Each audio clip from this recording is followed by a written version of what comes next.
And when you think about phenomena like the Kardashian family and how popular they are, part of that is this desire that people have for unearned celebrity, because you can get to the top without any sacrifices and without any work. And if you're really cynical, you think that the people at the top are just there by accident anyways, and it might as well be you. And of course there's a lot of naivety in that as well, and a fair bit of, not a fair lack of wisdom and all of that. But the actor idea here is that you can pretend to be something you're not, and that's the proper route of anyone wise to success. It's the ultimate in cynicism, and it's a nihilistic perspective as well, and that's how they entrap him. They say, look, why are you bothering to go to school? That's going to take 18 years. With all of your talents, you can just go on the stage, your name will be up in lights, you'll be at the top in no time.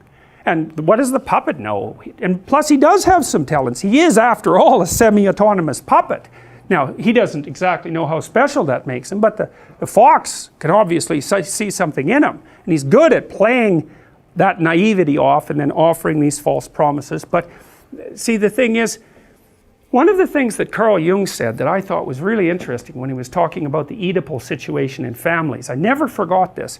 So the Oedipal situation, roughly speaking, is when, I'll lay out the classic story, is when a child is seriously overprotected, usually a male child by his mother. Now the reverse can be the case, and it can be a female child by the mother and all of that, but I'll just talk about the classic case to begin with. Now, what Freud observed was that there were usually not very good boundaries in families like that. And so the relationship between the husband and the wife was either strained or non-existent. And the wife would often turn to the child to be what she isn't getting from the husband. And so there's a great South Park episode about this. A wonderful South Park episode where I don't remember, that horrible little guy is that's him, yeah. And his mother brings in the dog whisperer to train him, and it's a brilliant episode. If you want to learn about the Freudian Oedipal situation, you watch that, you've got it down cold, because she brings in this expert who then she wants to have an affair with, so that's a boundary issue.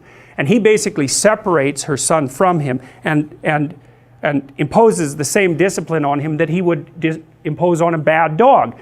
Although he also trains the dog's owners all the time, because maybe it's not the dog, maybe it's the owner. There's a horse whisperer movie too about the original horse whisperer that does a beautiful job of laying that out too, because he's very good at fixing problem horses and unbelievably good at diagnosing psychopathology on the part of the owner.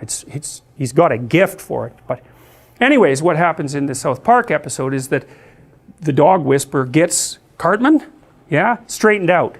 And he starts like dressing properly and doing his homework, and the mother is pursuing an affair with the dog whisperer, but he's professional. He keeps his distance, like he keeps boundaries around him. And then he leaves, and then the first thing that she does when he leaves is bribe Cartman basically out of doing his homework so that he can accompany her to, I don't know, a fast food restaurant or something like that. And so the reason she does that is because she's lonesome and doesn't have anybody else around, and maybe she's also deeply, deeply, deeply terrified that if she helps that boy grow up, he will leave and she'll have nothing. And so mothers who don't have something, say, outside their infants, not merely their children, are more likely to fall into that. And it's no wonder, you got to think that through.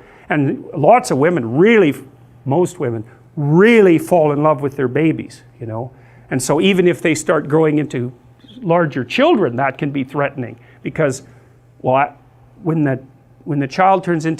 infant turns into a toddler, the infant is dead. The toddler is there now. And you can radically interfere with that process. That happens all the time. That's the classic Freudian Oedipal nightmare. And that episode is brilliant. It's bloody brilliant. It just nails it. And some of you have been in my personality class and watched Crumb, the documentary Crumb. And that's another staggering exposition of exactly that kind of pathology.